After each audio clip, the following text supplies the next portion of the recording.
நம்ம புவியியல்ல இருந்து ரொம்பவே இம்பார்ட்டன்ட் கொஸ்டின் வந்து பார்க்கலாம். கண்டிப்பாக ஒரு கொஸ்டின் வர வாய்ப்பு இருக்குது. ஆறுகள் டாப்பிக்லேருந்து தான் நம்ம ஒரு கொஸ்டின் பார்க்க போகிறோம். வாங்க பார்க்கலாம். விருத்த கங்கா என்று அழைக்கப்படும் ஆறு எது? கோதாவரி. நல்லா பாருங்கள், விருத்த கங்கா என்று அழைக்கப்படும் ஆறு வந்து கோதாவரி. தென்னிந்தியாவின் கங்கை என்று அழைக்கப்படும் ஆறு எது?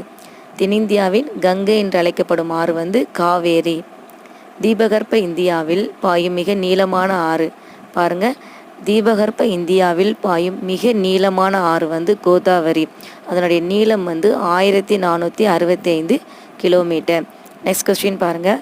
கோதாவரி டெல்டா பகுதியில் உள்ள நன்னீர் ஏரி, இந்த கொள்ளேரி ஏரி, ஆன்சர் வந்து கொள்ளேரி ஏரி வந்து நன்னீர் ஏரி. சரியா? இது வந்து கோதாவரி டெல்டா பகுதியில் தான் உள்ளது.